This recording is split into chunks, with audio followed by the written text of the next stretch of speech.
Leão, número 225. 2019 inicia um novo ciclo para a nova Canabrava.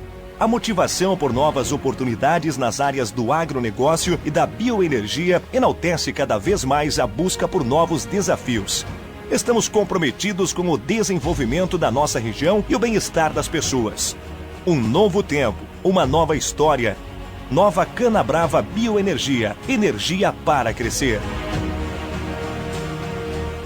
A rede de drogarias Leopoldina, hoje com 10 lojas, é uma das empresas 100% campista. Por isso, a relação com seus clientes vai muito além de vender remédios. A rede de drogarias Leopoldina tem como prioridades a sua saúde, bem-estar e qualidade de vida. Desta forma, mantém a excelência no atendimento, menor preço, entrega rápida e fazem até 3 vezes nos cartões. Drogarias Leopoldina de Campos, qualidade e confiança.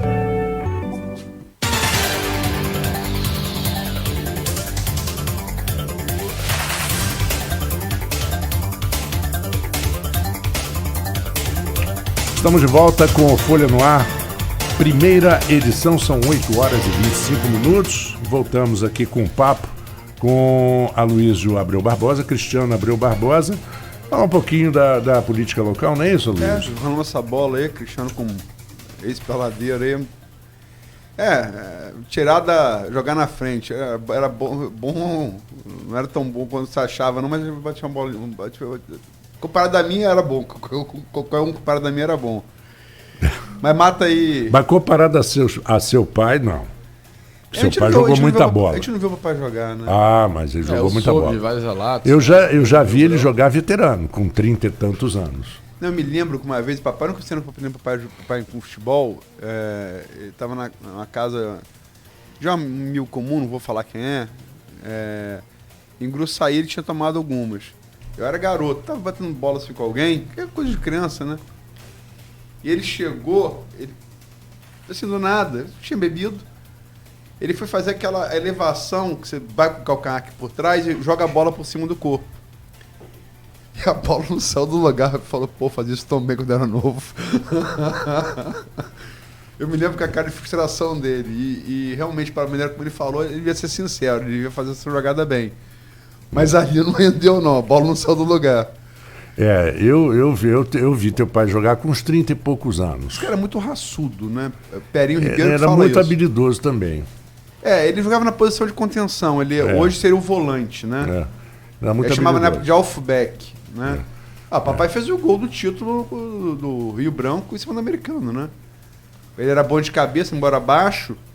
O centroavante se machucou no jogo final, e por ele ser bom de cabeça, botaram ele para improvisado no centroavante e venceu 1-0 o gol de cabeça dele.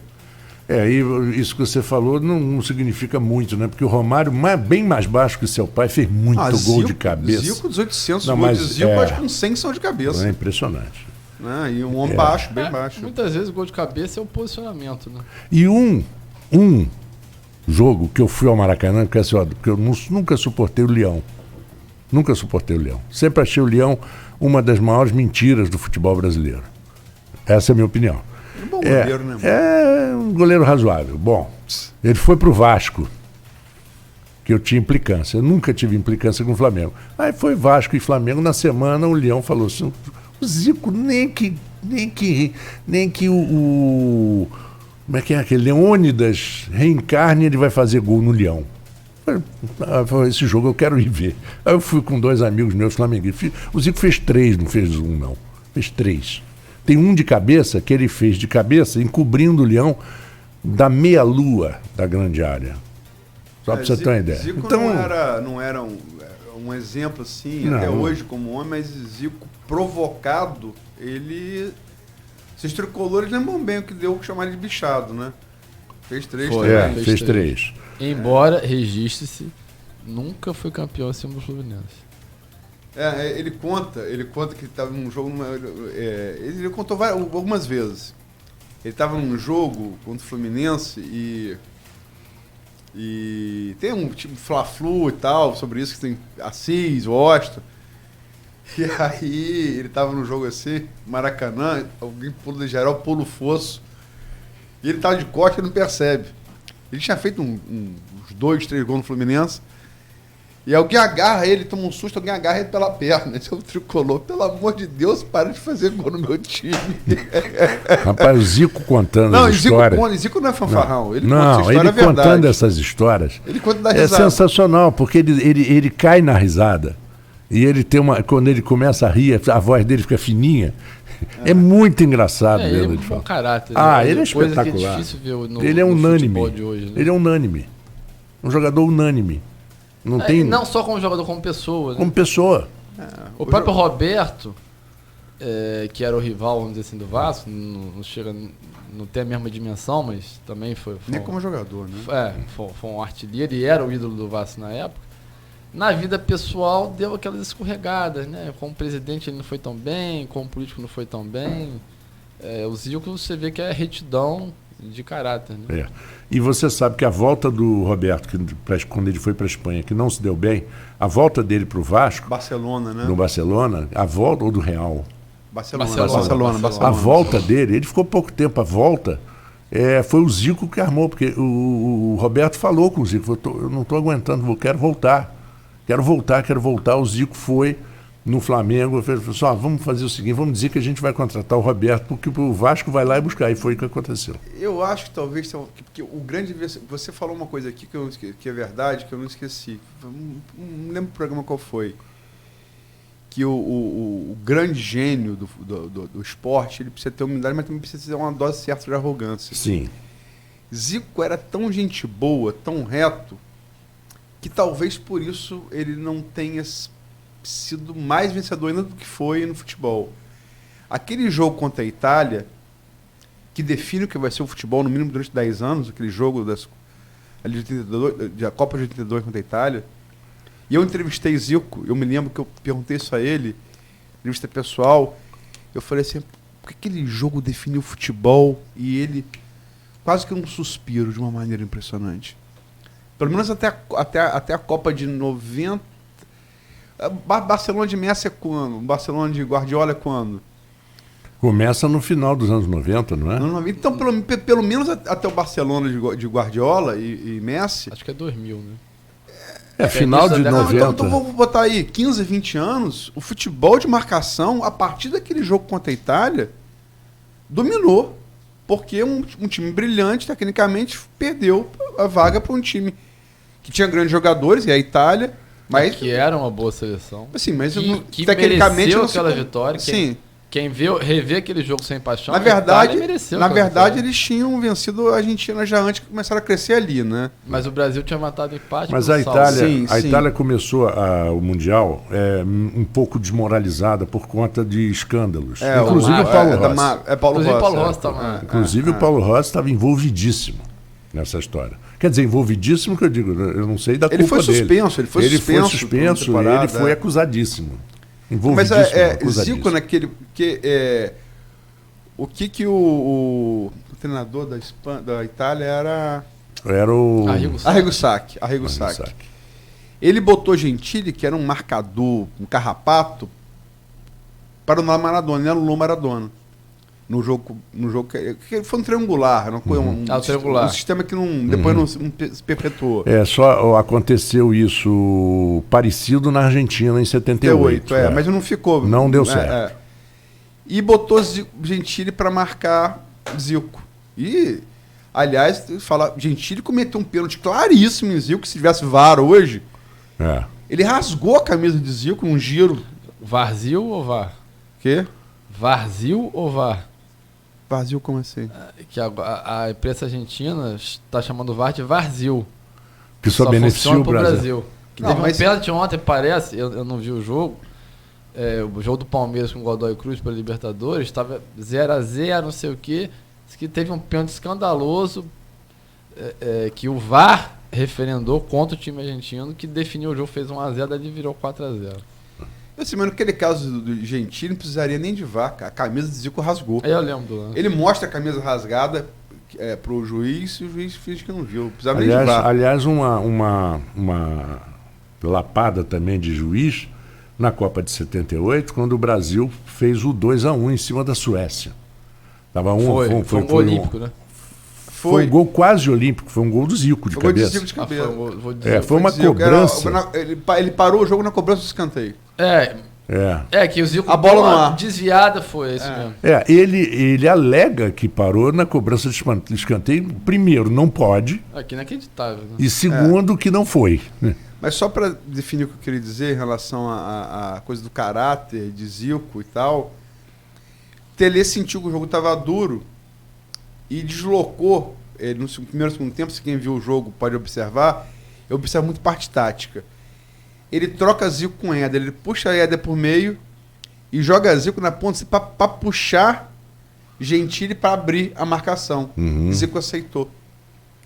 Um jogo da qualidade de Zico ser deslocado para a ponta esquerda, talvez se tivesse um pouco mais aí, que você falou da arrogância na dose certa, e tivesse continuado na meia, assim, C não existe. Agora né? você vê a diferença. O Rivelino, que era arrogante, que usou a camisa 11 na Copa de 70, não jogava na ponta esquerda. Mas vamos combinar que se ceder a meia esquerda para Pelé é uma coisa e para Éder é outra, né?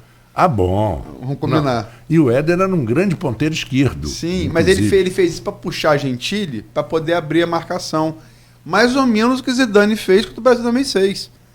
Zidane está na meia esquerda, ele recua, ele joga atrás de Makelele e Vieira, atrás dos dois volantes, e puxa o Gilberto Silva. Abre a marcação brasileira. Eu lembro de Gilberto Silva, quando o Zidane faz isso, assim para Parreira. Eu faço o quê? Porque se ele acompanha Zidane, ele abre a marcação, a zaga fica exposta, né? Essa é uma parte meio chata de futebol, mas define, né? Define muito uma partida. Vamos partir para outro campo, cara. 2020, falamos aqui de Rafael, Vladimir, temos Caio também. Quem é que vai puxar a marcação de quem? Rodrigo, é verdade, boa, Marco. Como é que você está vendo esse cenário? Eu sei que você gosta de política também. Não, o cenário é Rafael vindo para reeleição. A força dos garotinhos, muito provavelmente, em Vladimir, embora ele vá negar até o final, mas ele é o pré-candidato natural do grupo, até pela impossibilidade de inelegibilidade de Garotinho e de Rosinha. Garotinho não só a inelegibilidade, né? Garotinho também a dificuldade de eleição, mesmo pela rejeição dele. Mas a Rosinha, que tem a rejeição muito mais baixa, seria uma candidata muito forte, mas está com, se não me engano, 2 condenações que geraram inelegibilidade, se eu não me engano, são 2. Rosinha? Sim. Acho que são 2. Não, tem a da Chequinho e ela tem uma reprovação de contas também. Tem a reprovação de contas também, tem a Chequinho, né? Chequinho, então, Vladimir é o candidato natural. Tem a terceira, tem uma das terceiras vias naturais, que é Caio, né? Que foi bem na eleição anterior, foi bem na eleição agora para deputado federal, embora tenha vindo na última hora, ele teve uma votação expressiva. E tem outras terceiras vias que ensaiam, tem o próprio Rodrigo Bacelar, Gilviana, que pode vir com o apoio ele é do PSL, né? Pode vir com o apoio do presidente. Ele é muito ligado a Flávio Bolsonaro, que definiu a eleição do governo do estado aqui no Rio de Janeiro, né? Onde apoiou o Witzel. É verdade. E Gil tem uma relação também antiga com essa área militar, né? Ele é policial militar formado, né? E é um cara esperto também para política. E tem a esquerda, né? Falamos de vários nomes aí, mas esquerda, né? Pode vir o Zé Maria, que também disputou a federal, o Zé Maria Rangel é um nome cotado para vir pelo PT, né? O PT deve apresentar a candidatura própria. Então, o pessoal também fala que vai apresentar, mas não tem um nome ainda posto. Então, você tem Beethoven, do PSDB, que esse vai se lançar. Buchaú, que está procurando legenda, e foi prefeito de Campos também, o Roberto Henriques, fala-se que ainda está também, quer dizer, tem nomes aí, mas sempre, véspera de eleição, você tem muito mais nomes do que de fato aqueles que se apresentam, né? Sim, até porque tem pré-candidatos que estão ali para marcar um espaço, para se valorizar, para compor lá na frente. Mas a tendência natural de quem olha a eleição é das 2 forças maiores, que são Vladimir né, representado por Vladimir, pelo grupo dos garotinhos, e Rafael de disputarem um hipotético segundo turno. Quem olha a política claramente vê que essa eleição, em tese, vai ter o segundo turno, seria uma eleição de 2 turnos. Mas a política hoje é muito imprevisível, né? Com as redes sociais, aquela análise política tradicional, você fica muito vulnerável a aquilo não se concretizar, porque em rede social, e a gente viu muito isso na eleição do governador Witzel, em 3 dias, ele totalmente fora do páreo, em 3 dias ele ganhou o primeiro turno. Tem 2 pontos aqui. A Luiz fala bastante, cita bastante, inclusive com fatos muito fortes, que é a rejeição de Vladimir, que é uma, né, rejeição familiar, e a rejeição de Rafael pelo fato de ser o governante. Todo governante tem a sua rejeição, principalmente se demora, o governo não vai muito bem, e que as 2 chances de cada um deles era exatamente se fossem os 2 ao segundo turno. Porque... Não, isso é uma coisa... eu perguntei aqui a um e a outro. Assim, não estou comparando... Vamos falar porque hoje em dia tudo... Não, claro. Não, assim, não estou comparando os personagens, mas os contextos. Alguém tem alguma dúvida que Vladimir, perdão, eu já estou comparando antes, que Bolsonaro queria o PT queria Bolsonaro? Não, ninguém tem dúvida disso. Era a melhor chance de vitória dos 2 lados. Vladimir quer Rafael quer Vladimir. Não vão admitir isso nunca, mas me parece... Está muito óbvio, né? Personagens diferentes, tá? Mas contextos semelhantes.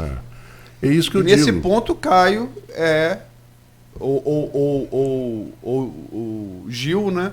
Porque me parece que o Rodrigo, vindo Caio, não vai vir. O Rodrigo está ali, tem feito muito bem, inclusive, o papel de vanguarda de Caio, né? Alguém ataca Caio, quem parte é ele. Caio quer manter... O de Caio. Você está falando isso é você. Depois aguenta aí que o Rodrigo não, vai querer morder. Eu estou concluindo esse raciocínio. Não, mas tem agido como se fosse, né? Assim, nesse sentido de fazer a vanguarda dele. E... Porque acho que Caio joga muito com o que o Marco está falando, por inércia ele manter essa rejeição baixa. Né? Porque é a vantagem que ele tem, teoricamente, sobre... Se for ao segundo turno com dos 2, tem chance. No confronto com um ou com outro, a vantagem que ele tem até por ser menos... Nunca teve um cargo público, né? Caio é muito inteligente. O problema, e jogam isso contra ele, é que ele se ausenta muito do processo eleitoral. Né? A gente sempre fala isso aqui. Ele só no final que ele entra. Isso tem um lado bom, que ele não se desgasta cedo, né? Mas ao mesmo tempo ele fica muito fora, né? Foi uma postura que Marina, por exemplo, teve entre a eleição que reelegeu Dilma e a eleição de Bolsonaro. Ela ficou muito ausente do processo eleitoral. E o resultado eleitoral dela não foi bom. Né? Hoje, pós-eleição, eu sei porque eu sigo ela. Eu sigo todos os principais pré-candidatos. Eu continuo seguindo lá no Twitter. Ela está muito mais ativa. Sim, foi uma coisa que não funcionou. Coisa que não funcionou. E outra coisa que eu tenho notado... Pelo menos Marina mora no Brasil, né? Mora no Brasil. É uma vantagem. Porque Caio não está morando em Campos. Não, voltou a morar em Campos. Quem disse que não foi eu, não. Quem disse foi o próprio Arnaldo Viana aqui, Marco estava presente. Que é uma coisa que ele critica no filho. Sim. É verdade. A ausência não só eleitoral, como a ausência geográfica. Né? Outra coisa, Aloysio e Cristiano, que eu me espanto e que sempre estou muito atento, é que essa história da rede social, ela pode se criar, tem gente se especializando, e muita gente inteligente, gente de marketing, se especializando na história do fake, entendeu? Pode reparar. Foi muito utilizado na última eleição, pelos dois lados. Pelos dois lados. E, de repente, um fato jogado na rede social, bem produzido, porque tem fakes que são escancarados que ninguém liga, mas tem uns que são complicados. Você tira, por exemplo, de uma declaração verdadeira, bota fora do conteúdo, fora do contexto, você cria um fato. E isso, num ponto da corrida eleitoral, que exploda e depois você não tem tempo para retroceder ou para provar a verdade, pode ser fatal. Esse tipo de fake, você não acha, Luiz? Não, o Pablo Hortelado, nessa análise que ele faz, ele não fez só de Bolsonaro, ele fez de todos os... Ele falou uma frase para mim, e ele tá falando, é trabalho empírico, não é um filósofo que ficou... Não, ele pegou um grupo grande e analisou. Da USP, critério acadêmico, todas sempre parte de todos os principais candidatos. Logicamente que Bolsonaro foi o que ganhou a eleição, ele se aprofundou mais no estudo de Bolsonaro. É um trabalho empírico, né?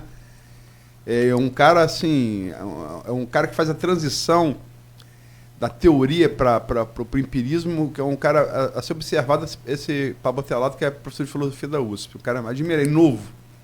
É mais novo que nós, mais novo que você. Eu vi a pesquisa dele, até usei no artigo do mestrado. Não, um cara muito bom, academicamente falando, um cara assim, observações sempre muito lúcidas sobre política.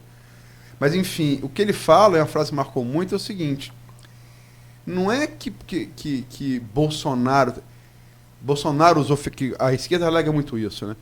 Não existe campanha mais sem lado B. Ponto, aceita. Marina, que é a mais zen, a mais gandiana, tem que ter. Infelizmente, a verdade é essa. Né? Acho que você não precisa chegar a nível abissais como Trump nos Estados Unidos, né? Até se cogita o impeachment dele hoje por conta disso. Acho que não deve sair. Acho que se tiver que sair, não voto, particularmente, na minha opinião. Até porque lá, diferente daqui, a economia está bem. Agora, se for trabalho do próprio Trump, semeador do Obama, vai ficar sempre aquela discussão, puxa a sardinha para o seu próprio lado, né?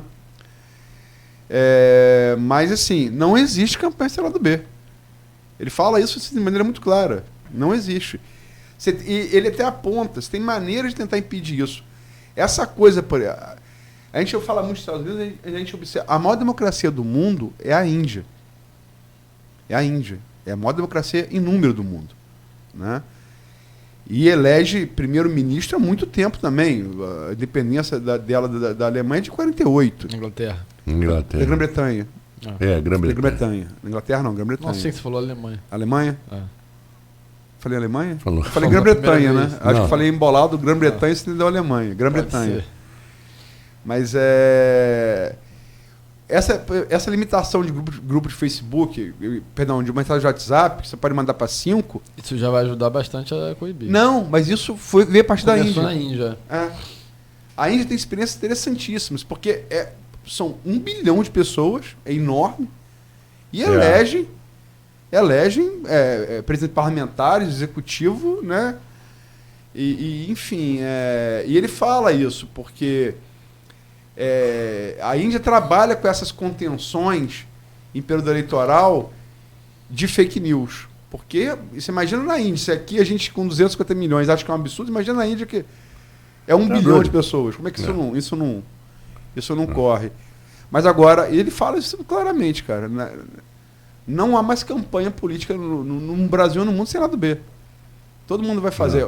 Como você vai fazer? Infelizmente. Né? Porque a fake news, desculpa, Cristiano, a fake news, quando ela é muito óbvia, como foi aquela história do Mourão, do Haddad, dizer que o Mourão torturou o Geraldo Azevedo, foi tão óbvia, tão ridícula que o entrevistador falou assim, não, pera.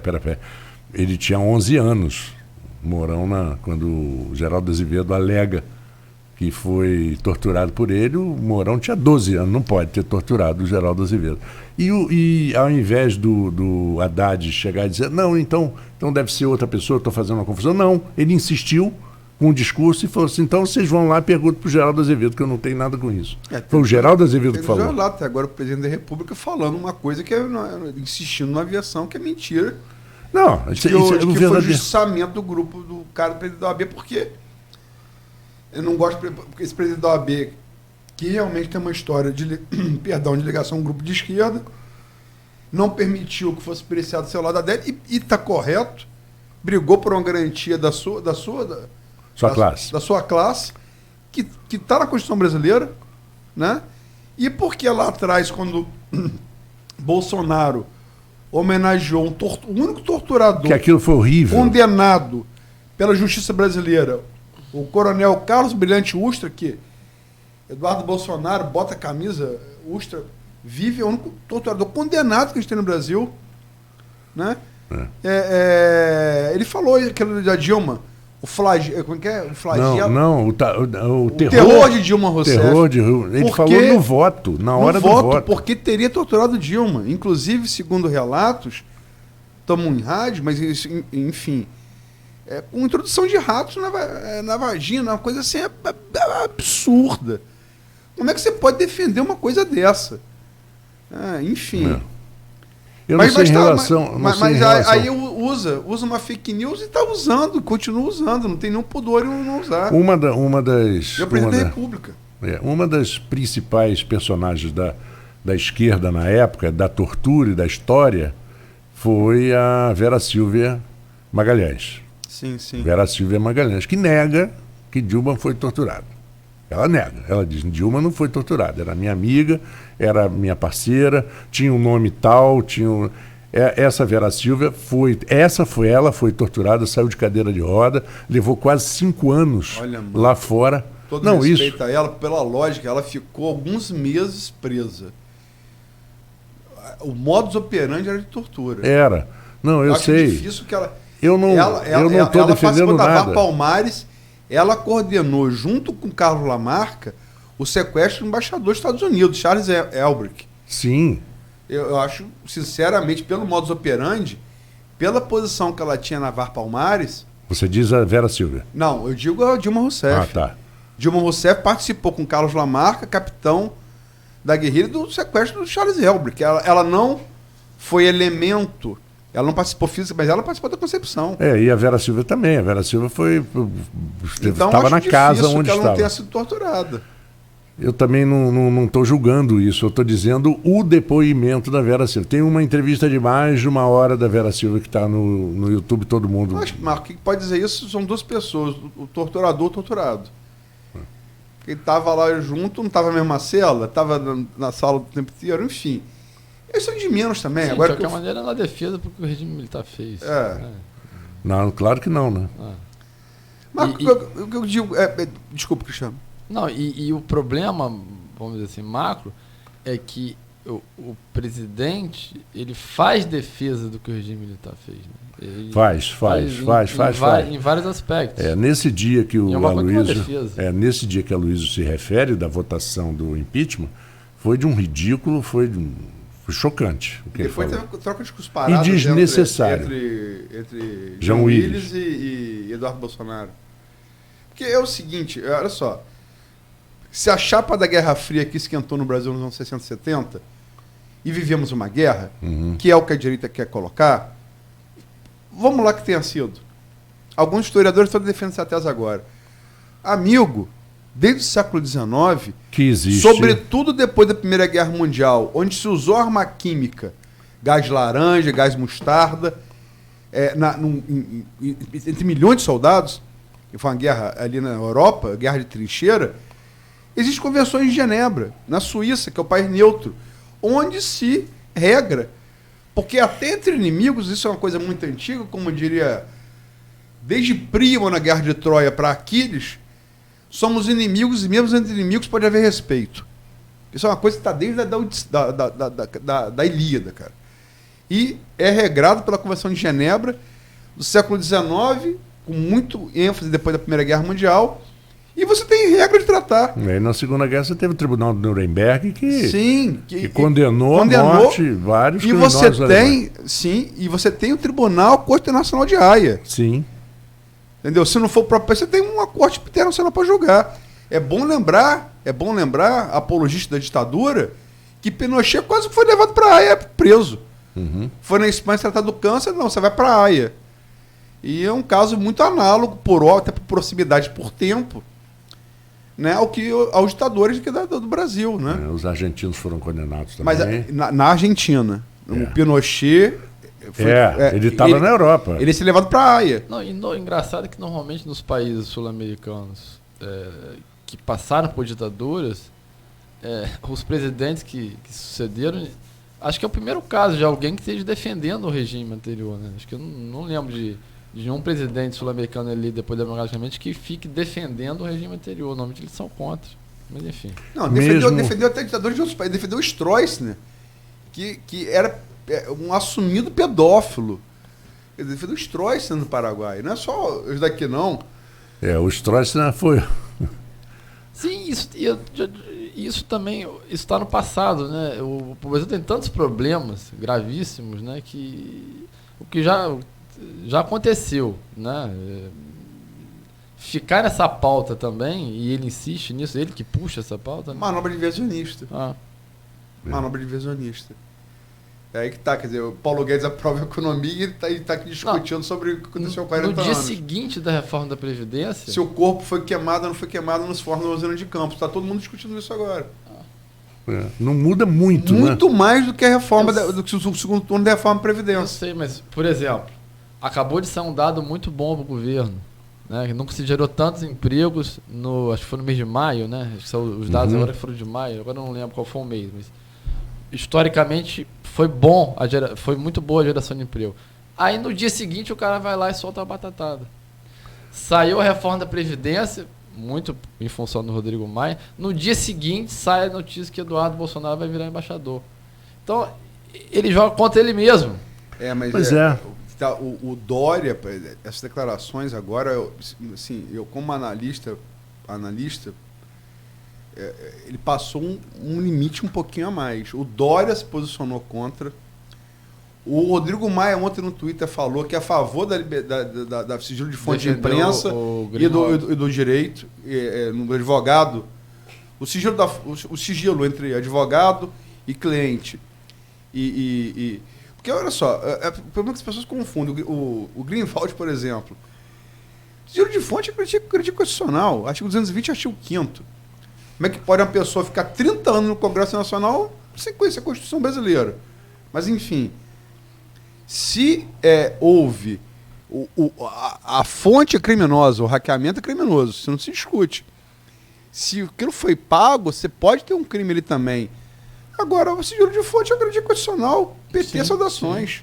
Sim. E ele, para o jornalista, não importa. Se não fosse isso, jamais o Nixon teria... O Watergate. No Watergate teria renunciado. Porque é óbvio, mas vamos botar. Não é nem. Você chega a casos tão complexos assim. Vamos supor, uma escola pública que tem uma denúncia. Né? Uma denúncia lá. Se não houver o sigilo repórter-fonte, um professor vai falar comigo do problema da escola? Vai ser perseguido. De jeito nenhum, é verdade. É um funcionário que vê uma ilegalidade numa empresa grande. Retaliado. Ele vai falar comigo se ele não puder ter a sua identidade resguardada? Pô, é óbvio. Só quem basta pensar. Não se faz jornalismo sem sigilo de fonte.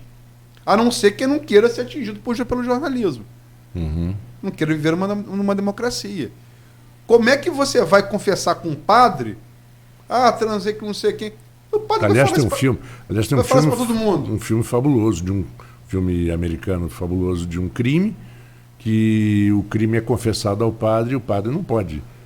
Sim, um psiquiatra, um psicólogo. Exato. Um Interessantíssimo médico, esse filme. Pô, você não pode. Sugiro para o... Depois eu descubro o nome, sugiro para o São profissões que demandam sigilo. E são garantidos pela Constituição. E volto a repetir, não é no Brasil não.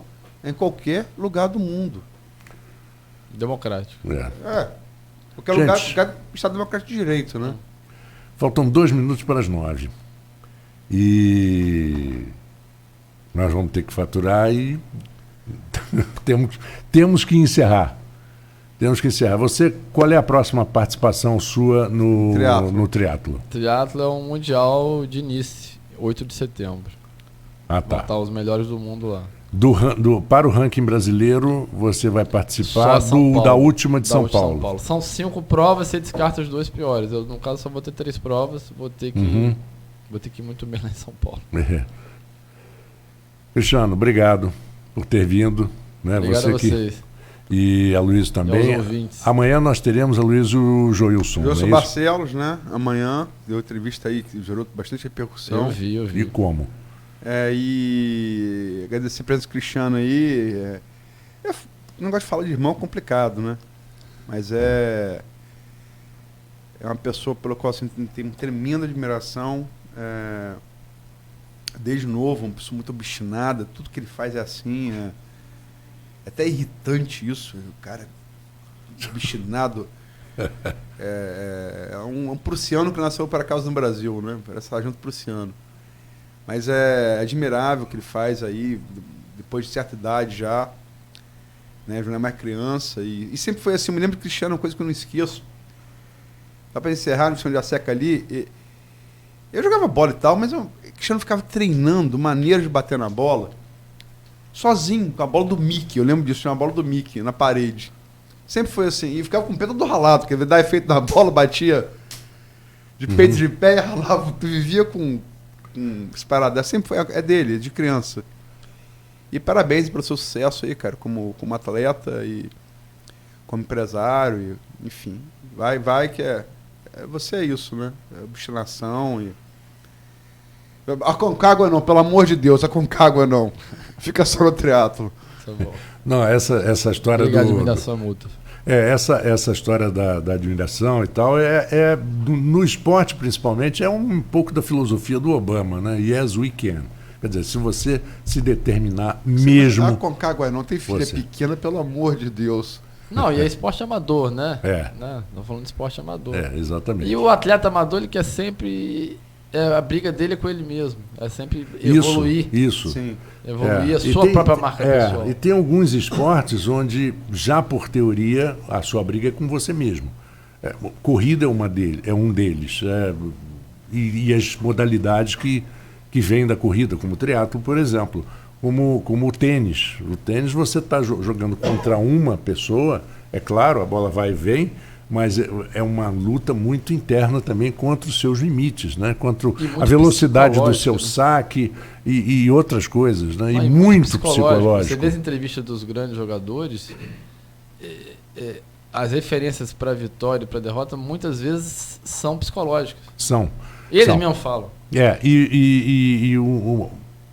Tinha um grande atleta, eu não vou dizer qual esporte, porque aí a Luísa vai pegar no meu pé, mas um grande golfista chamado Gary Player disse que a diferença entre um grande jogador e um campeão são essa frase é muito boa. 11 centímetros, que é a distância de uma orelha a orelha, que é o que está dentro da sua cabeça.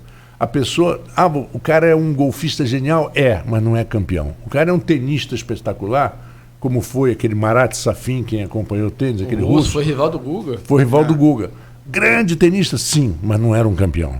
Campeão é um Federer. Campeão foi o Guga. Campeão era um Sampras, um Agassi. O Agassi nem tanto quanto o Sampras. O Sampras, sim. Ele tinha cabeça de campeão. Pensava como campeão. E o esporte amador tem isso. Você tem dentro de você um espírito de campeão. Yes, we can, yes, I can. E você vai buscar aquilo que você acha que você pode. É que a gente falou com o Léo aqui, aquela frase do Ali, né? Impossível não existe. Não, o campeão é aquele que acredita nisso. Talvez o maior dos campeões, né? Muhammad Ali. E falava isso. É aquele cara que acredita nisso. Impossível não existe. Bom, mas a Concagua, não, pelo amor de Deus. Eu não sei o que você está planejando em Aconcagua, mas eu entro no coro dele. Não, por favor, não. Não faça isso, não. 9h03, nós vamos agora direto à redação do Jornal Folha da Manhã com a nossa repórter Paula Vigneron e voltamos daqui a pouquinho com o melhor da música para você na Folha FM, a rádio que toca você.